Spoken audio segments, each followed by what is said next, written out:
We've got a great treat right now, one we've all been looking for. Our next speaker gets a big thank you for joining us, but especially for his incredible efforts over the last year and a half. Vice President Biden stood with President Obama to pass the Recovery Act, and once that act became law, he took on the challenging responsibility of making sure that Americans get the full benefit of Recovery Act programs. I know, as a former governor, how deeply involved the Vice President was in working with governors and mayors on Recovery Act. He stood with President Obama on health care, did the hard work necessary to help the President round up enough votes in Congress to pass the Affordable Care Act, guaranteeing that Americans are able to get insurance that they need and care they deserve at a price they can afford. He stood with the President and Democrats to enact the strongest possible financial reforms to hold Wall Street accountable, increase consumer financial protections so that American taxpayers are never again left holding the bag for failed Wall Street gambles. In short, he has been a powerful force behind everything this administration has accomplished at home and abroad, and everything the President is still working to accomplish. Vice President Biden has been fighting for Democrats his entire life. He's been a champion for the Democratic Party in his home state of Delaware and all over this country. The causes and beliefs that animate and motivate us in public life are his causes as well. And even at this early stage, Vice President Biden surely must rank as one of the most important, influential, and effective vice presidents in our nation's history. An early Democrat in the early part of the 20th century, Al Smith, the governor of New York, earned this wonderful nickname, the Happy Warrior, somebody who was out battling every day but with a smile in his face and optimism in his heart. That phrase was then applied later to FDR. It was applied to Hubert Humphrey. It's a great phrase in the Democratic tradition. And here in 2010, we are proud to welcome a wonderful Vice President and our party's Happy Warrior, Vice President Joe Biden.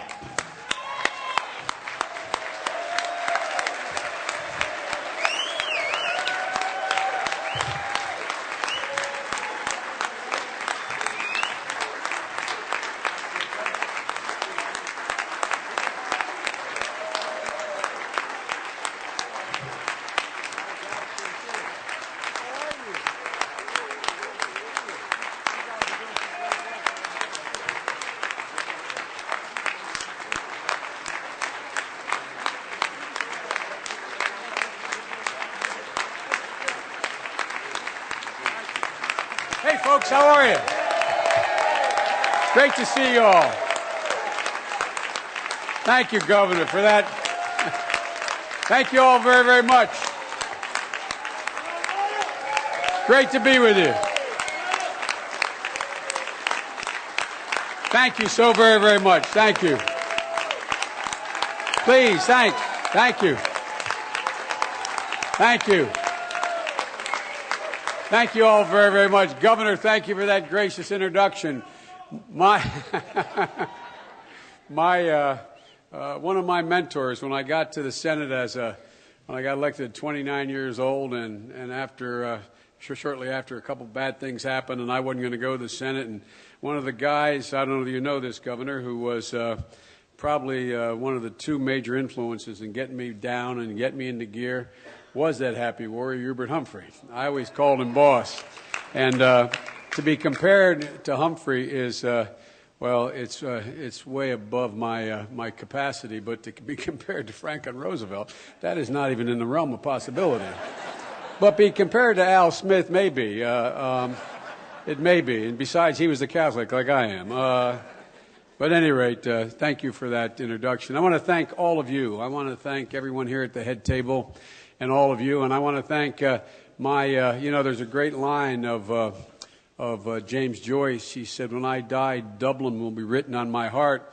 Well, when I die, Delaware is written in my heart, and John Dinello is the guy going to write it in there. Where are you, John? My party chairman, John Dinello. He and I started off together in 1968, and he's to blame for my being here, getting me involved in the first place. Great to see you, John. Ladies and gentlemen, thank you for all the great hard work you've done. And because of your hard work, and I'm not being solicitous, because of your hard work and the party infrastructure you've placed and you painstakingly placed across the country, Governor, I am proud to say, now that I'm here in Missouri, not far from the Mississippi River, to quote a Missourian, Samuel Clemens, who said, and I'll paraphrase him as related to our party. The reports of the death of the Democratic Party have been greatly exaggerated. Greatly exaggerated. And it's because of you guys. It's because of you guys. I'm here to tell you that on November the 3rd, the day after this coming election, there will be in Washington, D.C., a Democratic majority in the House and a Democratic majority in the Senate. That will be the case.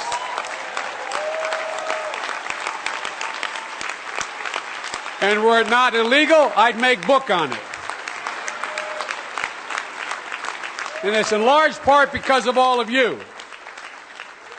And we're also going to see Democratic governors coming back in a way that no one expects right now. Folks, look, the American people are much smarter than we politicians and the pundits, much smarter than we give them credit for. They knew the mess that the Democratic governors inherited as a consequence of the Republican recession. They knew the mess that we inherited. And they know in their gut. They're like the people I grew up with, and John knows, in Claymont, Delaware, and Scranton, Pennsylvania, and every town throughout America.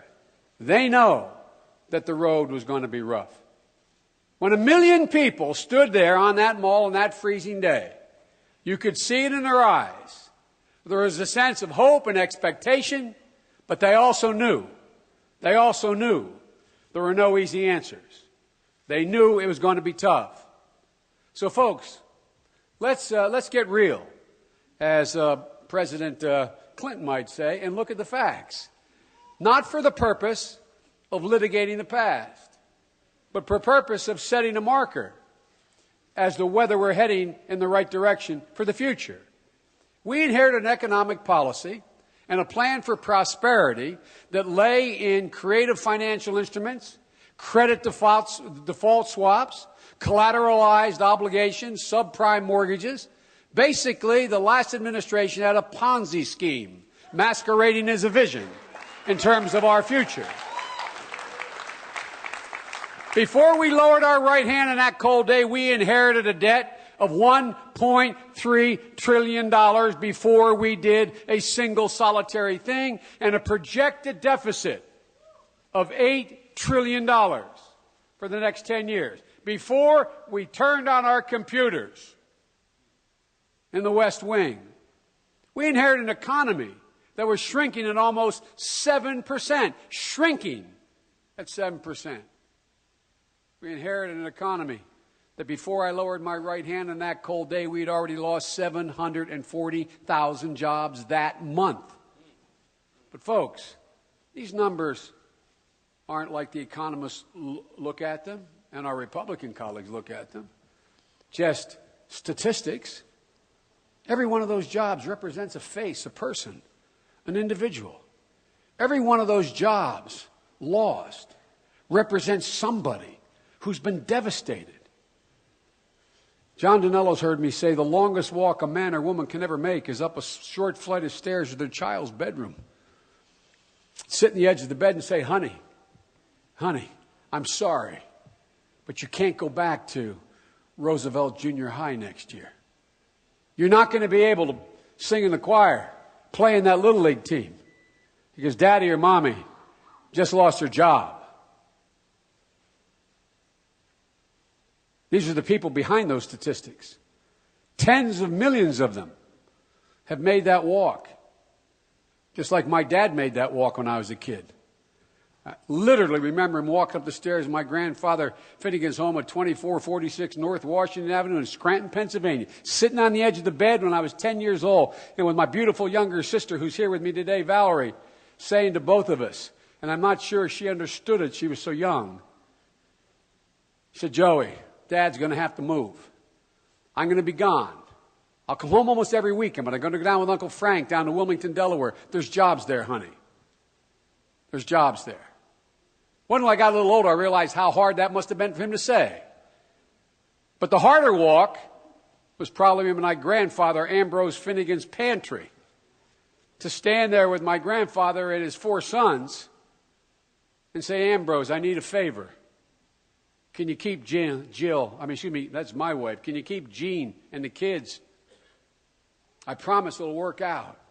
It won't be more than a year. I'll come home every weekend. That's what those statistics represent. They represent people's loss. My dad used to have an expression. He'd say a job is worth a lot more than a paycheck. It's about a lot more than a paycheck. It's about pride. It's about dignity. This recession stripped over 8.5 million people of not only their livelihood, but their dignity. And when Barack and I ran, we meant what we said. We said we weren't going to measure the success of this administration by the growth of the GDP or whether or not the stock market bounded up to 12 or 13 or 14,000. We were going to measure it based upon whether or not middle-class people had a fighting chance if they worked hard to stay in the middle class, and those aspiring were able to get there. We're not there yet, folks. And beyond all that, we inherited a foreign policy in total disarray, with doubts about our ability to lead not only coming from our adversaries, but from our friends. We had gone in the Clinton years from the most respected nation in the world to literally one of the least respected nations in the world, according to the Pew Foundation surveys. Folks, we knew most of this before you put us in office. It was even worse than most economists and most people thought, but we knew it. We knew there were going to be no easy answers. Barack and I, literally, my word to this, when he talked about picking me and we talked about how that relationship would work, literally, I remember sitting on a couch in the room out in a hotel in Minneapolis, St. Paul. I forget whether it was in Minneapolis or St. Paul. I can't remember now because I got snuck in the basement of a hotel with a baseball cap, sunglasses, and a pair of jeans on so people wouldn't know he was interviewing me. But all kidding aside, folks, we talked about it. We didn't, as my great-grandfather would say, we didn't fall off the turnip wagon yesterday, man. We knew how hard this was going to be. And we said to all of you, and the president said to all of you, that this was about change. We meant it. And we knew it couldn't be incremental. And we knew it wouldn't be popular initially. Because, folks, and every one of our Democratic colleagues knew it too as they stepped up to the ball and, like Mike, voted to begin to fill in this god-awful hole we'd fallen into. So, folks, we knew we had to act boldly. And I would posit that we did, with the help of a courageous Democratic Congress led by Harry Reid and Nancy Pelosi, who is one of the most significant leaders I've ever worked with. Nancy Pelosi, you got it. She's something else. So, folks, we also needed help of a lot of leaders like you standing behind us, because this has been through some tough times here. To make those tough choices, leaders had to be prepared to take their experience, use their experience, and really actually believe. We needed people who believed we could actually get things done. I mean, literally, the president and I believe. This is not something that's done for politics. If we were acting politically, we would have done a lot of different things. But we absolutely believe, with every fiber in our being, the initiatives that we took were necessary. And look at what the president has done. He has stabilized the financial system. And boy, that was not popular.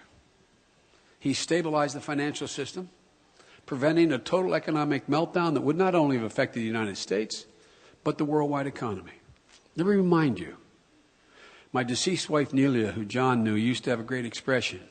She'd say the greatest ability God gave mankind was the ability to forget. And my mom, God love her, who some of you met, used to say, that's true, honey. If it weren't true, women would only have one child. But think about it. Think about it. A lot of people have forgotten that we weren't talking about the banks reorganizing. We were talking about them shuttering their doors.